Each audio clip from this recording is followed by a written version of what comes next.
Welcome to the Spirit-Centered Business Podcast, where we blend the spiritual with the practical for supernatural results. Now, here is your host, Bralynn Newby.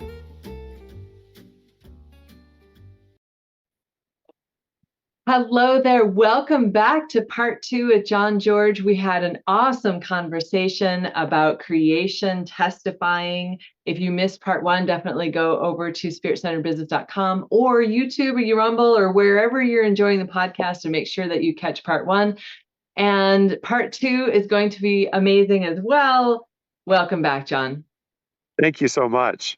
It's always good to be here and getting to know you more. This is such a treat. Oh, thank you so much. I'm looking forward to the stories we're going to talk about. Absolutely. I know people were asking me, "Oh, where can I see you go speak in Florida?" I'm like, I think it's secret. For this season. Yeah, but it'll be really good. And the business definitely is not secret. You have just a flourishing business there, and all of the projects that you have on the website, all of the examples of your portfolio of the landscaping art and the beds, flower beds that you've planted, and everything's so gorgeous. And so if anyone is in the Gainesville area or around, you definitely want the Cottage Gardens and John and his team to be working on your landscaping, because not only do they do a great job, but they infuse everything with heaven's frequency. And you were telling last time that you have seen just miracles and healing and stuff from your planting and from working with your clients. Do you have any more stories there? Yes. Well, we know that every time we touch someone's soil, that it's more than just about plants, because it's territory. Land always comes, and plants, they're always attached to people, and people, and then what's on that land. In all the spiritual dimensions and the heavens and the earth. So there's all of what we have to ask Father God, what do you want to restore in the land? Is there something against the land? Is there something you're trying to restore in this person's life and relationships, and especially their relationship with you, Father? What are you restoring and bringing about here? And sometimes that includes us praying for physical healing with someone, but we know that, like all of creation is just testifying of who he is. And so we realize that there are different plants that do bring different, that each thing carries its own song, its own frequency. Each plant, each thing that we put in, each element, whether it's a rock or a pathway. And again, we were speaking of blueprints. So if he gives us the spirit of counsel, if he gives us the way, it's like the highways of Zion to Zion, as Psalm 84 says.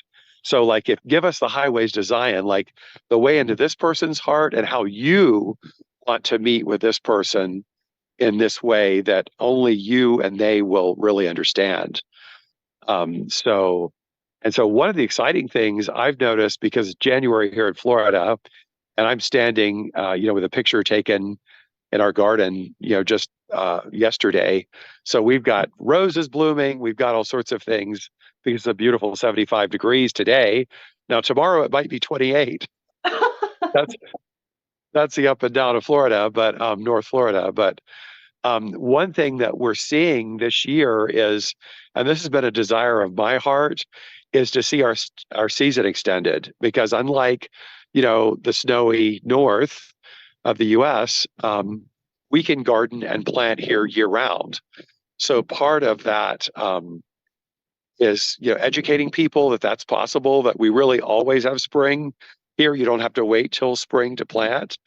But then in response to that, I feel like that Yahweh has been sending us and giving us plants that have broken through some of the dormancy cycles. Some rest and dormancy is good and prescribed, by the Lord.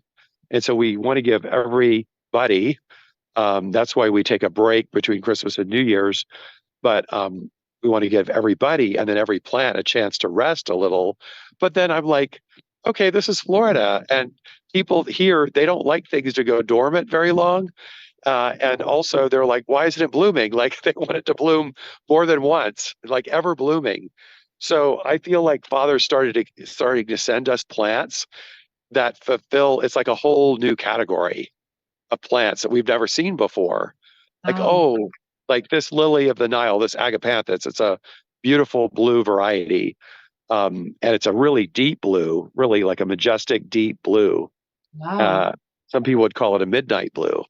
That's the name Midnight Skies. Well, normally agapanthus here only bloom in June, which is kind of just the start of our summer season.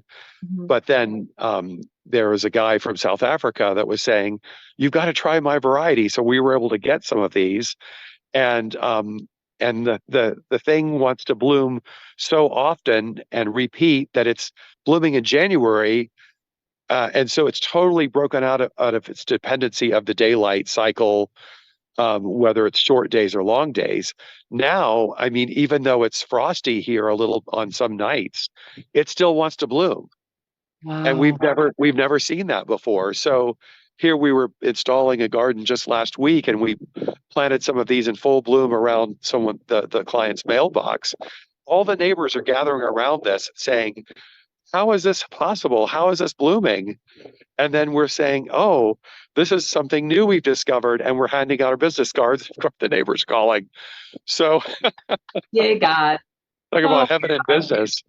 oh my gosh, that is so good. Oh my. So we have several story. One of them is a daylily we've dubbed cinnamon toast. This is such a special plant because my wife and I, maybe 20 years ago, almost bought a daylily farm. I had no idea before. You're like, well, what's the big deal? Everybody has grandma's old daylilies kind of hiding in the back corner, and they're really not that special. But there was a whole other category, it turns out, of daylilies that had double the gene ploidy. They're tetraploids, so they're super robust, a lot of buds, all these wonderful, robust characteristics. And so these things would go at plant auctions. It reminded me of Tulip Mania at sometimes $100 to $300 a piece for one single division that you could start in your own garden. Wow. So my wife and I almost bought a farm shipping these very valuable plants out all over the world. It was a successful operation. Uh, the guy was a Christian. He really was going to retire and wanted to see if we wanted to buy it. And then a disease came over from Asia via Central America and infected the whole crop. And then all of the daylilies in this area, and there was a huge market, a lot of farms, wiped out the entire industry here in the state of Florida. And so we were like so glad we did not invest in that because it would have been a big loss. But now, so here one of our growers that grows bamboo for us says, "Oh, you've got to try this daylily that I found in a compost pile when I was delivering bamboos to a client." I was like, "No, thank you. Been there, done that. They all get diseased." The end. He was like, "No, this one's different. I'm going to bring you some, and you're going to see." And so it didn't have a name. It was just a rescue plant. Well, it turns out that this plant is not only impervious to the disease that wiped the industry out here, not a speck of this daylily rust, but also it's 10 times more vigorous than any one we've seen and reblooms so many times in a year that we can tell clients this will bloom April through November. And they're like, you're kidding. It's not just grandma's old ratty, once blooming plants in the background that everybody seems to have and, remember fondly. But so it's like everywhere we've put this plant, I go back to people's yards and they're saying, I even gave one to Christopher Carter his last visit here. And when I went to his home to pray with him and do an ascension with him in his home, even when he was just out of the hospital, he was like, I want you to know I have the cinnamon toast you gave me blooming right outside my window and I see it every day and it's blooming like crazy. So there's a vigor, there's something kingdom about these categories of plants that are bringing more to the earth than I even know. I don't even think that we've touched the surface of what Father's doing in this renewed atmosphere of how he wants to see these restored. I think this is just a foretaste, but I'm going to take it, and every single breakthrough, we're just going to celebrate and see if we can include in these beautiful tapestry gardens that we do. That is just incredible. I mean, yay, God, that I love that story, John. And that he's just bringing these to you randomly and showing you, wow, all creation does testify. That is so good. Mm. Do you have time for one more story? Absolutely. Let's go for it. Yeah. Okay, so recently we have a person that we bless and support. She's an intercessor for our family, and she's awesome. And sometimes she'll just send through like, this is what I'm seeing, or this is what I think Father wants you to know. And so recently she sent me a word about slowing down and taking every step. And she was like, if you slow down and walk, and she saw me walking into a green pasture. She was like, the favor that's behind will catch up, and the favor that's ahead will no, the favor that's behind will overtake me, and the favor that's ahead I'll catch up to, because I'm in the timing of Yahweh. I'm in the timing Wow. of the Lord. So I was like you asked me earlier in this broadcast, like, do I walk the land, or how often do I need to walk the land, or pray over the fence lines or whatever? And I realized that I had not been out for a while. I've been so busy with the new year that I had not been out to walk the property in a while. So I took a section of time and just designated it like, I'm just going to walk with you around this whole arena, and I want you to show me what you want me to see. Well, I came upon this row of bulbs that were being stored. Because it stays so warm here, we can store them out of doors in big buckets, and then we throw tarps over them just to keep them dry and out of the elements. And so I was like, I wonder how the storage of those bulbs is going. All of a sudden, he drew my attention to these bulbs. As I began to look through them, I realized they looked dry on top, but then the bottom moisture had wicked through, and they were rotting on the bottom. And so my helper, who she's awesome, Miss T, who works that field, she came and said, "Oh yes, I forgot to rotate them. I forgot to turn them so the wet ones would be on top, and then they would dry out." And so if I had not walked the field with Father and had him draw that to my attention, we could have lost thousands of dollars worth of bulbs and stock that we're going to sell this coming year.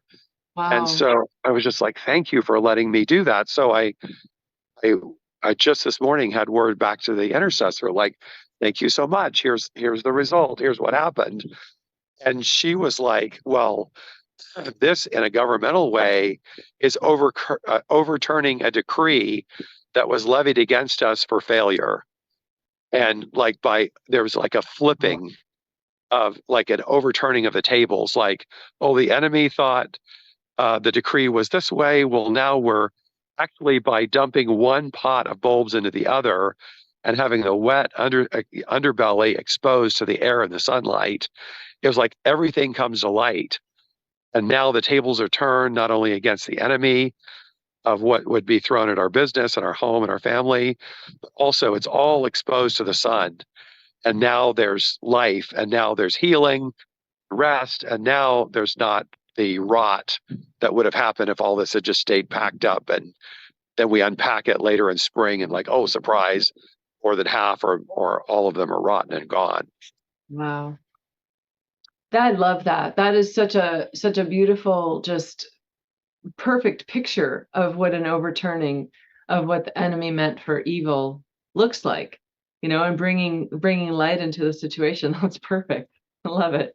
So it's Wow. like literal and metaphorical, right? Exactly, And then we right? can start making decrees out of that. And then I was Yeah. like, I bet you're picking up some stuff on that. Uh, yeah. I might have to go back and watch this show again and see what the Lord wants to tell me about overturning the things in my life, or helping my clients do the overturning of the verdicts. That is good. So good. And I Wow. think we've been, my wife and I have just felt this new year that it was time to do that with everything. And I'm sure you've talked about this at some point, but we went through all of our credit card statements even just to say, what is that repeating charge? These little things that we agree to over the years. And then, oh, that's $6.99 has been coming off of my, for what? What is that even for? Some of these we realized we're not using anymore, or we no longer, like that we're in a different spot now. We can't believe that some of this has been Yeah. on autopilot. So it's like, okay, this is time to go in and just examine. That was like even with everything, like, and we had, of course, the financial perspective from last year to look at and say, where did we excel and where was there waste? Of course, that also is good, because what I find is that in even a slightly slower season here, that's going to be building up soon. Our spring starts really this next in February now. In February, as this is broadcast. So um, you know, but this examination time is like, oh, where did we overspend here, or where did we do really well? And so it's just really time to kind of get everything cleaned up before we get the engines rev throttle again, Yeah. I should say. Yeah. I have a 5-part gates checkup challenge that finances is one of them, to check those gates that you don't necessarily look at all the time, because that's where the enemy might have access to mess with your stuff if you're not if you don't have all of your gates either cleaned up, or things that are open need to be closed, or things that are closed or restricted need to be opened up. So yeah, that is really a great example of that. Yeah, I love that. And it's that time, like we're thinking about taxes, and we're like getting everything together anyway, so we might as well go through those things and take a look and tighten up the where the enemy might have some leaky stuff going on. Because Hmm. when you're not diligent, even if it's a charge like $6.99 a month or whatever that you could afford, it's still an access point that's going somewhere and making a trade that is no longer a valid or viable trade, right? Hmm. So that is what causes the open door and the open access point, is there's a trade that you're not paying attention to, a trade that you're no longer stewarding. Right. And it's not really, oh, my money, $6.99 is leaking out a month, but it's the trade that's being made, that's causing the problems, because that gives access into a whole bunch of other areas that could cost a lot more than $6.99 a month, right? Right. Right. Yeah, so good.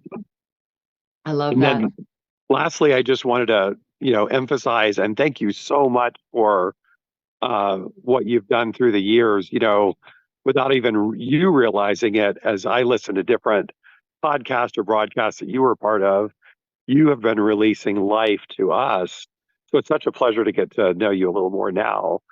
But even as you prayed over the internet signal and the Wi-Fi and covered them with gold, there was a season where Father had me doing that, and we literally had, showing up gold dust, things embedded in the walls, many gemstones. So that was an exciting season. And I always love when God's glory shows up, because it's like a little bit of heaven. Um, even if it's just the street dust, street dust of heaven. But I love when any glimmer of heaven shows through. And you've been part of that. And I just wanted to thank you and honor you for that, because every time you've spoken about gold, and then we start praying that here, it releases us more into that abundance. It releases us more into the manifestation. And like I've spoken a few times before, one time you were like, yes, I start asking Father for gold to put over all my transactions. And so we just, another intercessor and I started doing that in an ascension time. And we literally were sweeping up gold dust off the floors of the barn before the presentations that happened in that season, especially this one couple. And we weren't sure if something was going to happen, but there was a great sense of anticipation on what the father wanted to do. And the confirmation was, as we swept our, sort of wood-like floors in the barn, remodeled barn, literally I had the dust pan and I was sweeping, and the more I swept, the more gold dust appeared. The more I swept the gold dust in, the more it appeared. And it just, as I went through from room to room to room, it just continued to multiply. And there was one point where I was like, well, I've swept up all the physical dust, but I can't even keep up with the gold dust that's remaining. So I'm just going to give up on that and just enjoy all this wonderful, like, little carpet of heaven that trailed me all the way from the main meeting hall, all the way through the offices, into the design room. And then I called my staff in to say, look. So it was Oh, pretty cool. no, that is so good. Oh, so good, John. I'm really looking forward to hanging out with your group and just seeing what the Lord does. And we'll talk a little bit probably about destiny because of my new book that is out since I saw you, and I'll have those with me. But I'm open to what Holy Spirit wants to do in the moment and what your people need or what they're drawing from heaven. And I just want to facilitate being that conduit for whatever the Lord wants to release. So it'll be really Oh, we can't wait. good. Yeah, this is great. Well, thank you again for your time and your willingness to be on the show and share all of your just amazing things that the Lord is doing. And I bless you again and bless your farm and your peeps and your family. And Thank you. it's just, yeah, it's going to be so good. And Granddaddy Oak, I bless Granddaddy Oak. Uh-huh. All right. Any last thoughts or any other things that Holy Spirit has been speaking to you that you want to share? I think that, well, the only other thought I had was that I believe we're in a season of multiplication. So Mm. it's like, with the story of the loaves and fishes with Jesus, it was like they started with a little bit that didn't seem enough, and then it was multiplied into more. And so at the beginning of this year, as we were like, okay, there's not a lot of jobs on the books. We came through a very busy season last year. And so I was like, okay, Father, who do we call? What job do we engage? He was like, well, why don't you walk out into the field again? Because the land is going to inform you about what I want to happen. And as I walked out, I realized that we have this beautiful land and all these plants, and that many of them in this season, this cool season, were ready to divide and propagate. So he was like, you're every time you make one plant into two or three, you're multiplying it. And as if you went and instead of buying things from another source, you're giving that back to yourself. And so it's like and I was like, this is the season of multiplication. So sometimes my last encouragement here would be, if we don't see the resources and where are they going to come from, how am I going to pay this, what's supposed to happen here? Sometimes it's something that we have right in hand that we already have, or that we already own, or that we're already involved in. And then we can ask Father, how do you want to multiply this? It can be physically, like breaking apart a root system of a plant and making two or three bulbs or tubers divided to make three more plants. Or sometimes it can be anything he's put into our hands. This is the season of multiplication. So good. That is really good. And and for anyone who feels like it might happen for you, but not for me, I sometimes hear that. What would you say to them? So my favorite, Muddy Bell, who is our prayer leader at the barn, she's awesome, man. I can't wait for you to Well, you did I, meet her I before. think I did meet her at lunch. Yeah. Yes, yes. Yeah. So just a powerhouse in the spirit. And her best advice is when things don't seem favorable and there seems to be a storm blowing around, the best thing to do is hunker down with Father God, because see, he's our supply.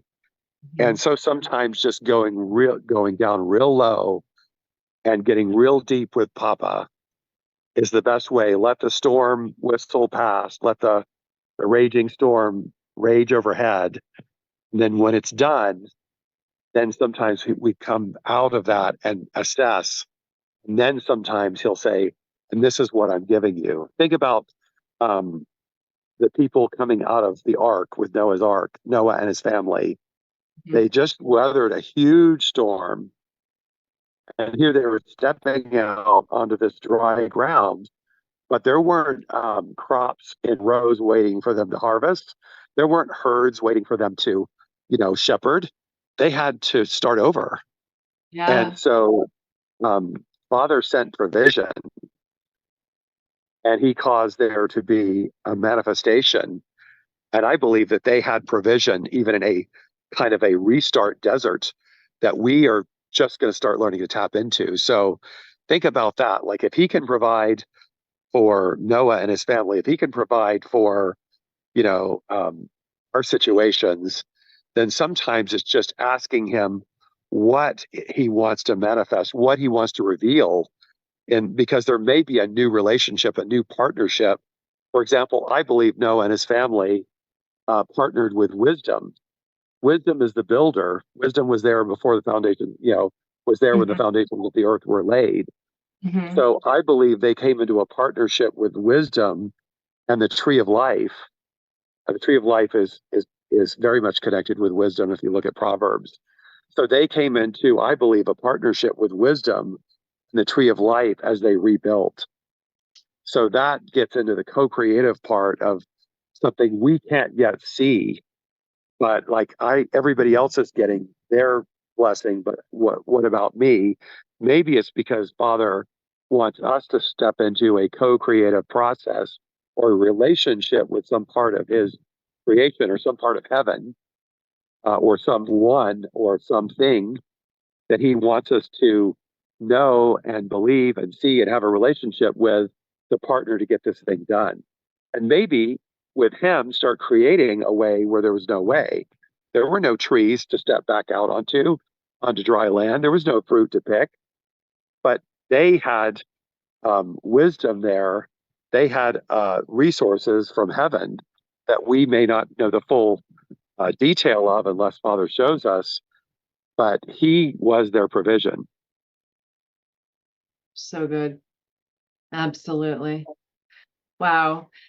Great last word, John. A little more than a word, but thanks. No, it was great. That was really good.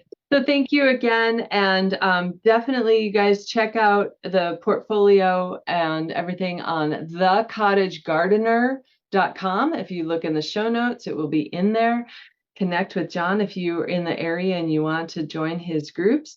And be watching for the information to jump on the live stream when I'm speaking down there at the Cottage Garden. So thanks, John. Until next Thank time. you, Bralynn. It's always a pleasure. Oh, awesome. Until next time, stay spirit centered. Peace out. Hey there, SCB peeps. I want to give a huge shout out and deep appreciation and thanks to Candace Benton. She has become a super sponsor for the Spirit Centered Business Show.